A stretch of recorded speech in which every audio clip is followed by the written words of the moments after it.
Bonjour et salut, je suis Herman Capo. Et c'est un plaisir pour moi de vous retrouver pour ce nouveau numéro de notre podcast de CEO Challenge Podcast. Nous sommes le samedi 25 mai 2024. Et je suis très heureux de vous retrouver pour ce nouveau numéro de notre podcast de CEO Challenge Podcast. Podcast au cours duquel nous travaillons et réfléchissons pour trouver des astuces et des orientations de manière à retrouver l'énergie et le supplément des âmes nécessaires pour pouvoir à chaque fois nous réinventer, nous régénérer, nous restructurer, nous optimiser pour pouvoir être à la hauteur du job de dirigeant. Je suis très heureux de vous retrouver pour ce dernier numéro de cette semaine. Soyez les bienvenus.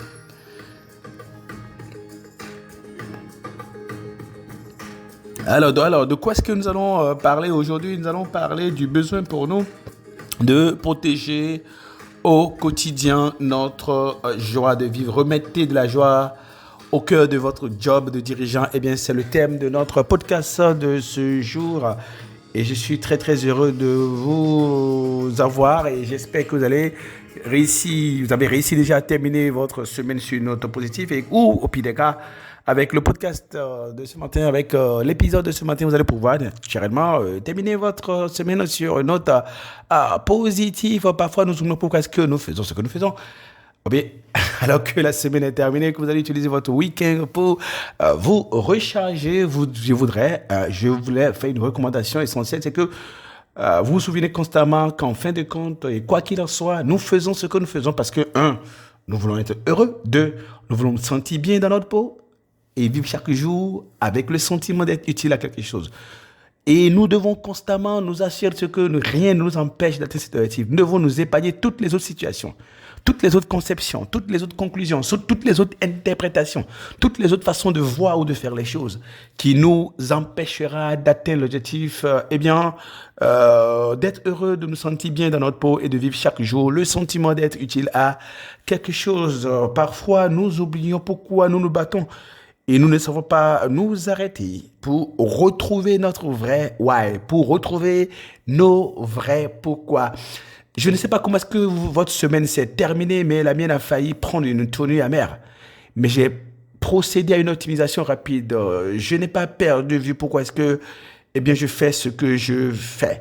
J'ai failli oublier qu'il était question pour moi de prendre du plaisir et d'éprouver du bonheur, d'être utile.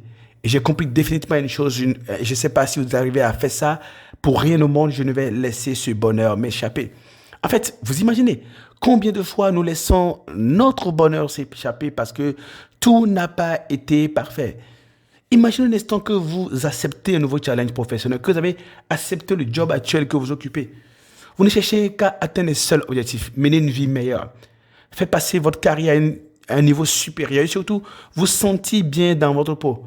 Prendre du plaisir chaque jour, montrer toutes les bonnes choses dont vous êtes capable. Ce sont là de bonnes intentions, des intentions que nous avons dès le départ. Bien évidemment que la plupart du temps, les choses ne se passent pas comme prévu. Bien évidemment que vous allez voir les perturbations et les éléments perturbateurs se multiplient une fois que vous lancez. Mais c'est la façon dont vous allez réagir à chaque fois qui va déterminer votre capacité à atteindre un niveau de bonheur mérité. Et bien évidemment, tout dépend de comment est-ce que vous réagissez. On va prendre quelques exemples pour que nous puissions voir que c'est fait notre façon de réagir, notre façon de réagir face aux situations qui diminuent ou optimisera notre sentiment de bien-être, notre bonheur au quotidien.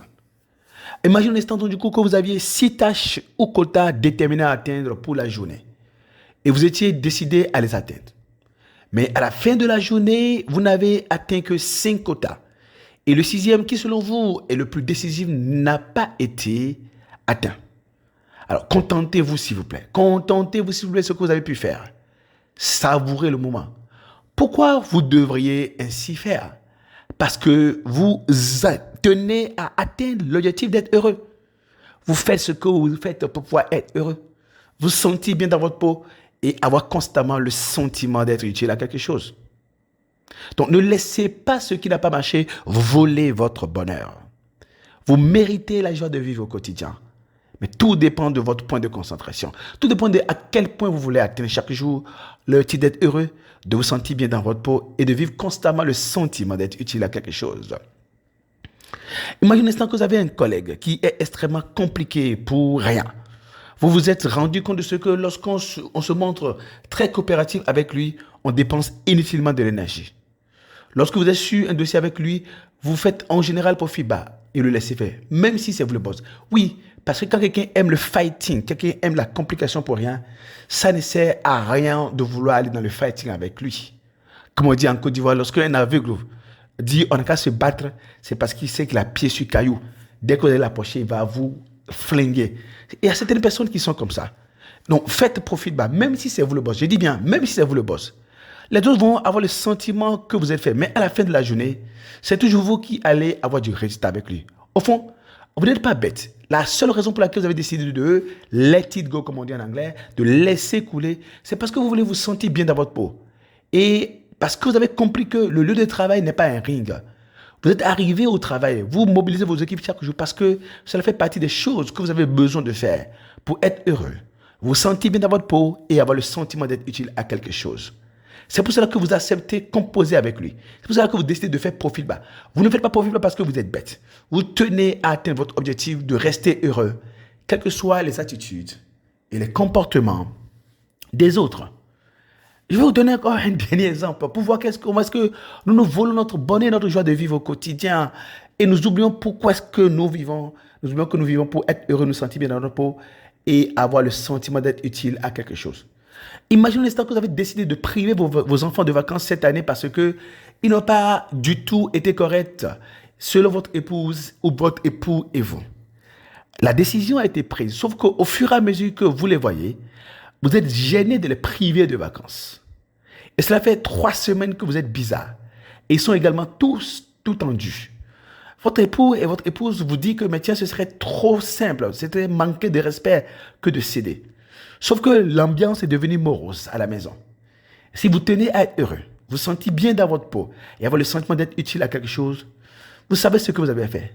Lâchez prise et laissez les parties en vacances. On appelle cela pratiquer la méthode ou pratiquer la préférence pour le bonheur constant d'être heureux. Votre objectif, c'est d'être heureux. Les leaders gagnants le font tout du moins pour être heureux et s'évitent tout ce qui pourrait venir mettre de l'acide dans la douceur, la douce fluidité de leur vie, dans les belles journées qui sont heureux de pouvoir vivre. Les autres s'invitent dans des situations. Les autres se créent des situations, se créent des confrontations, se créent des disputes, se créent des combats qui les fatiguent émotionnellement et socialement et volent chaque jour leur joie de vivre. Alors que la semaine se termine, s'il vous plaît, décidez-vous de sortir de là. Décidez d'être un peu plus stratégique dans le management de votre bonheur et de votre joie de vivre au quotidien.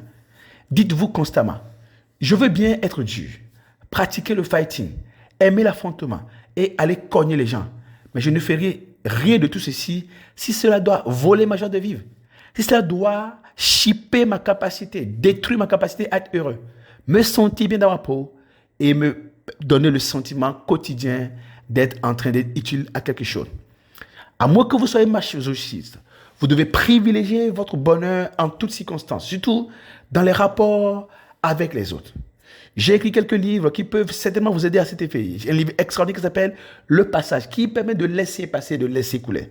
Ou un autre livre, Le Manager Heureux, qui montre clairement que c'est vous qui, en tant que dirigeant, devez créer les conditions de votre joie de vivre. Et bien évidemment, un dernier livre, N'attendez pas pour être heureux. N'attendez pas pour être heureux. C'est l'un de mes livres les plus vendus d'ailleurs, pour approfondir et voir comment vous allez faire pour améliorer et privilégier votre bonheur et garder le sourire, quelles que soient les autres situations.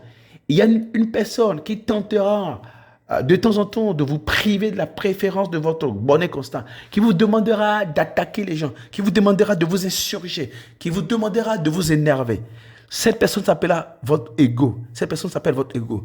Ne laissez pas votre ego vous piéger. Rappelez-vous constamment que le but de la vie, eh bien, c'est d'être heureux, se sentir bien dans sa peau et avoir constamment le sentiment d'être utile à quelque chose.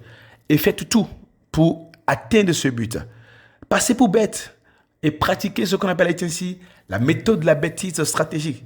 Si c'est le prix à payer, s'il faut faire profil bas, s'il faut laisser couler pour vous sentir bien dans votre peau, être heureux et profiter de toutes les occasions d'être heureux et utile à quelque chose, ne ratez surtout pas cette occasion pour rien au monde. Devenez très stratège quand il est question de protéger et de garantir de manager votre bonheur au quotidien. Parce que ce n'est pas du bonheur des autres qu'il est question.